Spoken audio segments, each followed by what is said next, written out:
અંકલેશ્વર શહેરમાં ફરી એકવાર સાતીર રિક્ષા ગેંગે ધોળા દિવસે વૃદ્ધને નિશાન બનાવીને લૂંટની ઘટનાને અંજામ આપતા નાગરિકોમાં ભયનો માહોલ સર્જાયો છે।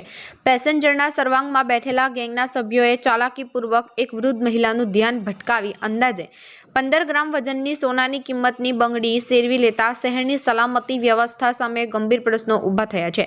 કોસંબડી વિસ્તારમાં રહેવાસી ચંપાબેન રમણભાઈ વસાવા ગતરોજ પોતાના અંગત કામકાજ માટે એસએ મોટર્સ સામે આવેલી ઇન્ડિયન બેંકે ગયા હતા। બેંકનું કામ પૂરું કરી તેઓ ઘરે પરત ફરવા મુખ્ય માર્ગ પર વાહનની રાહ જોઈ રહ્યા હતા।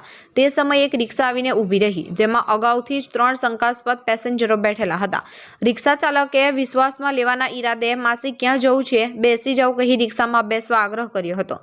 રિક્ષામાં પહેલેથી જ ભીડ હોવાને કારણે ચંપાબેને બેસવાની ના પાડી હતી, પરંતુ રિક્ષા ચાલકે અંદર બેઠેલા સાગરીતોને આગળ પાછળ ખસેડી જગ્યા બનાવી પૂર્વ નિયોજિત કાવતરાના ભાગરૂપે તેમને પરણાણે બેસાડી લીધા હતા। મુસાફરી દરમિયાન રિક્ષા ચાલક અને પેસેન્જરના સર્વાંગમાં બેઠેલા શખ્સોએ સતત વાતોમાં રાખીને ચંપાબેનનું ધ્યાન ભટકાવ્યું હતું। રિક્ષા જ્યારે અંકલેશ્વર પ્રતિન ચોકડી અને બ્રિજ પસાર કરી વાલિયા કોસંબડી મુખ્ય માર્ગ પર અંકલેશ્વર ઔદ્યોગિક વસાહતના મેઇન ગેટ નજીક પહોંચી ત્યારે અચાનક રિક્ષા ચાલકે માસી તમને અહીં બેસવામાં તકલીફ પડે છે, અહીં ઉતરી જાવ કહી અધવચ્ચે ઉતારી દીધા હતા। રિક્ષામાંથી નીચે ઉતરવાની સાથે જ ચંપાબેનની નજર તેમના હાથ પર ગઈ, ત્યાં પહેરેલી અંદાજે 15 ગ્રામની સોનાની બંગડી ગાયબ હતી। વૃદ્ધા કંઈ સમજે તે પહેલા જ રિક્ષા ચાલક પોતાની 3 સાથીદારો સાથે પૂરપાટ ઝડપે ફરાર થઈ ગયો હતો। ધોળા દિવસે થયેલી આ લૂંટની હેતાઈ થયેલી ચંપાબેન આસપાસના લોકો પાસે મદદ માંગી હતી। સ્થાનિક જાગૃત નાગરિકોએ તેમને તાત્કાલિક જીઆઈડીસી પોલીસ મથકે લઈ જઈ ઘટનાની જાણ કરી હતી। ઘટનાની ગંભીરતાને ધ્યાને લઈ જીઆઈડીસી પોલીસે તાત્કાલિક ફરિયાદ નોંધી સર્વેલન્સ સ્ટાફને તપાસમાં ઉતાર્યો છે। પોલીસે ઘટના સ્થળ તેમજ રિક્ષા પસાર થયેલા તમામ રૂટના સીસીટીવી કેમેરાના ફૂટેજ ચકાસવાની કાર્યવાહી શરૂ કરી છે। પોલીસ દ્વારા આ રિક્ષા ગેંગના સાગીરતોને વહેલી તકે ઝડપી પાડી કડક કાયદેસરની કાર્યવાહી કરવામાં આવશે તેમ જણાવ્યું। નામ શું છે? ચંપાબેન રમણભાઈ વસાવા। તમારી સાથે શું ઘટના ઘટી ગઈ? હું બેંકમાંથી નીકળી, એસન મોટરની સામેથી બેંકમાંથી નીકળી તો હું ચાલતી હતી તો રિક્ષાવાળાએ કીધું કે હું માસી ચાલો બેસી જાઓ। તે મેં કીધું કે 3 પાછળ બેસેલા છે, હું કઈ રીતે બેસું?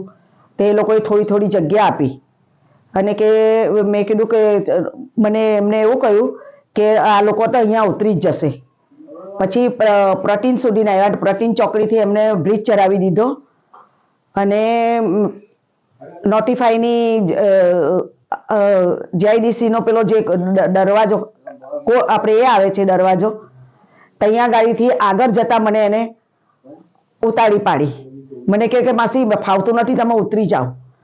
અને પછી મારા હાથ પણ ખેંચાયો, ઉતરી ગઈ તો પછી મેં એકદમ જ જોયું તો મકું મારી એક બંગડી નથી, તેને આ બંગડીને આ રહ્યું પ્લાસ્ટિક અને બંગડી ગાયબ થઈ ગઈ।